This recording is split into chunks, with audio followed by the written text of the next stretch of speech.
You're listening to the Bleeding Goat podcast. Today we're going to talk about angels.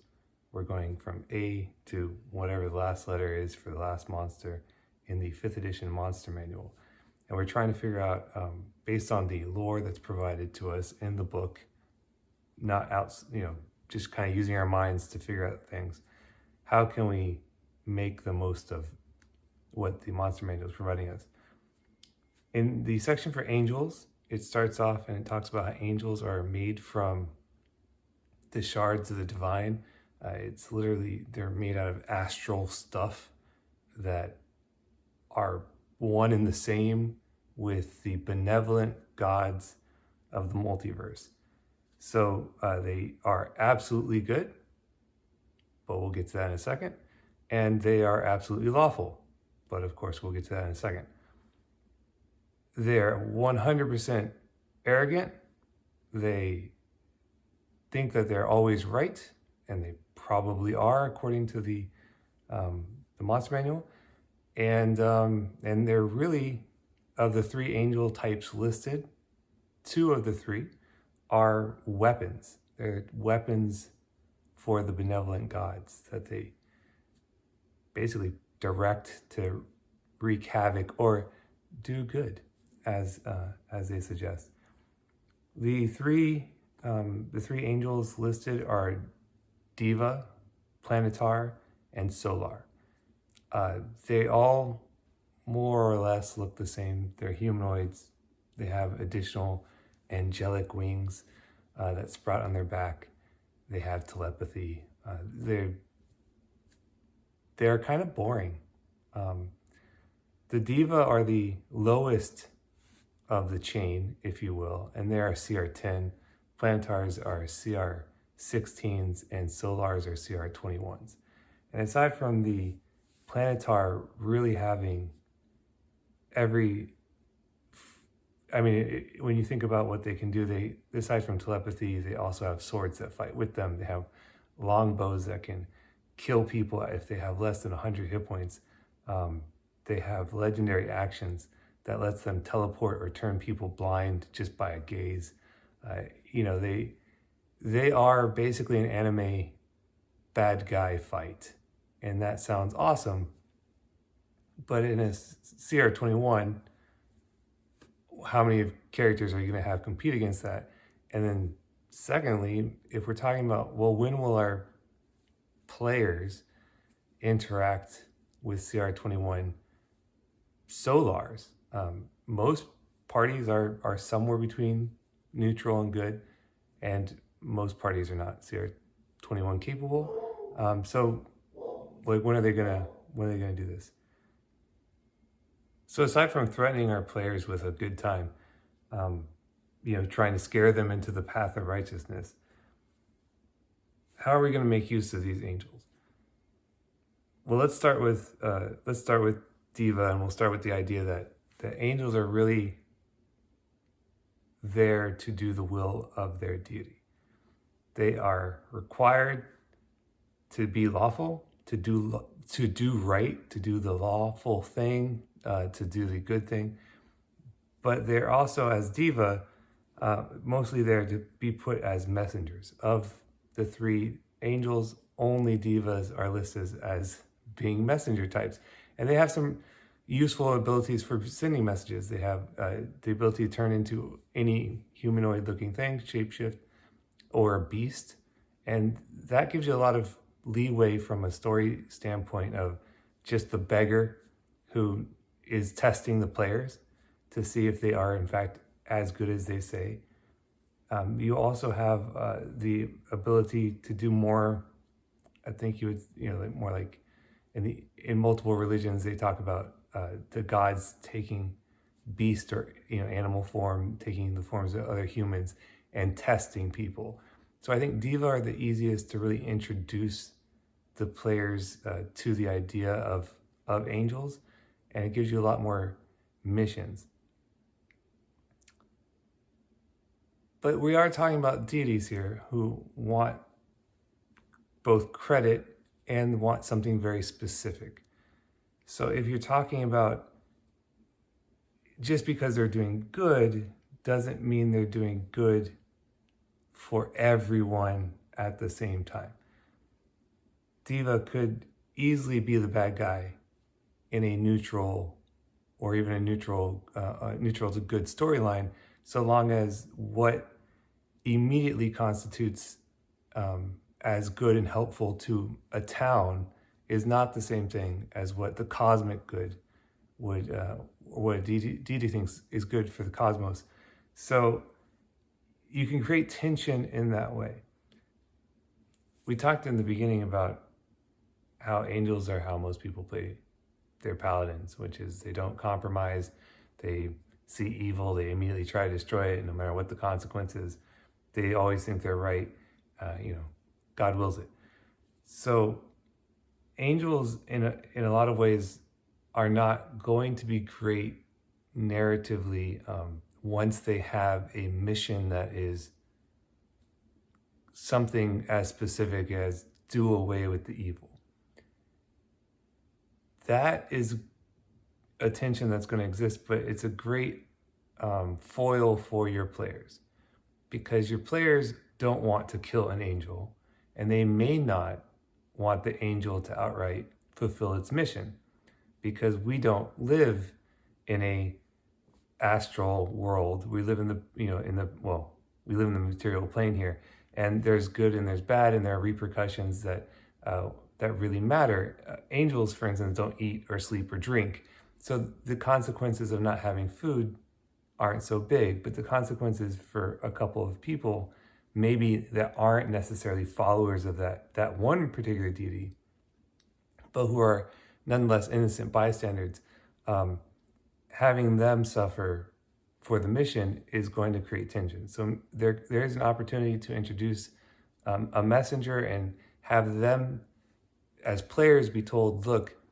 if you don't finish this on time, then I will, on behalf of my God. Clock's ticking. That is a good, simple narrative device that should help players move along. It'll also make them want to kill the angel. But hey, unless you want the wrath of a deity, probably not. When you get to the next stage, when you talk about planetar or solar, they're really just weapons.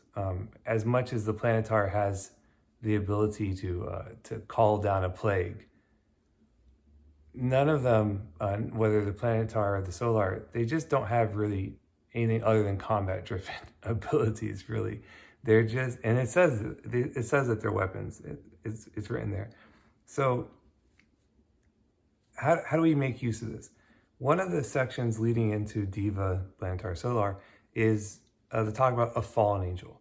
And fallen angels are definitely played out narratively, but we should look to see what it can do for us in our game. The first concept is that they say fallen angels know right from wrong, so it's probably more arrogance than error that has led them down that path. I dislike that kind of narrow definition of fallen angels. It says that fallen angels will sometimes become hermits and will need to be redeemed, but it doesn't say anything about how or what that means. And it says sometimes they'll go to the 9 hells and try to take up residence and conquer something.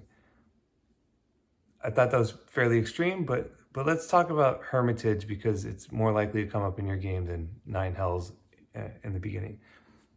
If we look at the idea that God send their angels down to do a mission, the gods are right, the gods are asking for something that's both just and good, but could have certain ramifications. You could see where, through arrogance, being boots on the ground, as it were, that the angels could decide this would cause irreparable damage to either the image of my deity, or even just too much bad, even though the good might outweigh the bad, just too much bad. And so they refuse to carry out an order. That story is basically the story of Obi-Wan when he realizes that he should kill Anakin, but he can't bring himself to do it. he knows everything, but he knows that he still has belief in Anakin, right? It's not until later where you get Obi-Wan, the TV series, it shows that Obi-Wan has now more or less become divorced from the Force. He's divorced from the Force, not because he loses the abilities. Again, fallen angels are fallen, but they become divorced from their deity, but they don't lose any of their powers. So he becomes divorced from the Force almost out of his own will. And it's not until necessity and the other people come to Obi-Wan that he starts to see how to use the Force and be the Jedi that he is. That story plays very well for your players who could find or come across a fallen angel and help that fallen angel to become redeemed and show them the ways of either their error or just rehabilitate them in some way by having them go through and do good again and use their powers. If you're talking about hermits on the material plane, warlocks are going to want to know, wizards are going to want to know, and other deities are going to still want those very powerful beings with all of their knowledge either found, accounted for, or killed. Defending a hermit from an attack, maybe even of a good deity, is a pretty interesting narrative way to give the players a very powerful ally and enemy. So redemption arcs are pretty good in that respect. We talked about maybe some of the deities wanting to kill them. If you have a paladin or cleric in your group, you may have a mission to go kill this fallen angel, whether it's a nine hells fallen angel or it's a hermit fallen angel. Regardless, stealing again from Star Wars, Luke Skywalker is basically given the mission to go kill Darth Vader. And he refuses, right? He says there's still good in him, and he finds a way, albeit a pretty horrible way, but he finds a way to show that good. And then the Darth Vader is, in a way, redeemed. Although I think it's more out of his desire, right? Tell your sister you were right is more a plea than it is, good eye. So those are probably your most likely ways of getting Diva, Planetar, and Solar involved in a game with your players before their CR18s. And I would say if you're looking for all the abilities of what Planetar and Diva and Solar can do, mostly I wouldn't. As in, unless you're actively going to be fighting them, I would probably just make up their powers, because if there's nothing more boring as a player than watching my DM roll some dice to tell me how a combat resolves when I'm not involved in it. So either I'm going to handle it narratively and I don't really need to know what the powers are, or I want my messengers or my angels on behalf of my deities to do more cool things than basically I hit it and deal radiant damage. I like situations where they can be solved by more than just damage, and angels realistically as a bad guy don't require much more than all they do is swing and hit it, right? And you swing and hit them, so to speak. So I think the play between good and evil, less interesting than the play between gray and good. So that's where I would probably try to give my players inroads. That's it.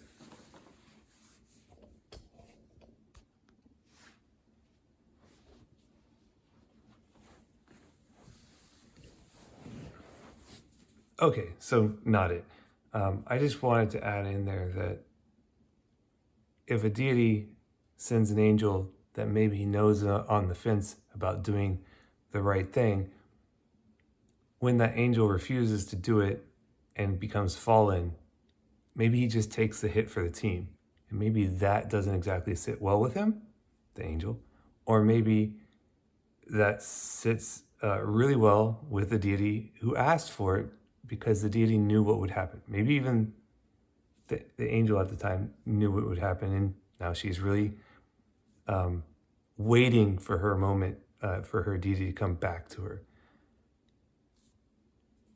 Also, not exactly clear about this weird line in the Monster Manual about Solar. There might only be 24 of them. Some of them serve deities, and the rest remain in cosmic slumber until they'll be needed for the ultimate battle of good and evil. Paraphrasing. Okay, so there are 24 Solar. So then what happens if a god dies? But they don't kill all the angels that used to be associated with that god. Whether we're talking about, gods that, kind of like Neil Gaiman, right? Do they require worship? Well, so like when the god is killed, where do those angels go? Do they necessarily become fallen because they're not associated? It would be pretty interesting to me to think about like lost or fallen angels in the sense of a deity that was slaughtered. And now there's just a group of ridiculously powerful beings. You could easily argue them being of divine nature, that they are divine and have clerics of their own, that they have celestial warlock patron right there, or otherwise they're just leading a charge of now that the universe is kind of out of whack, they're just doing their own thing.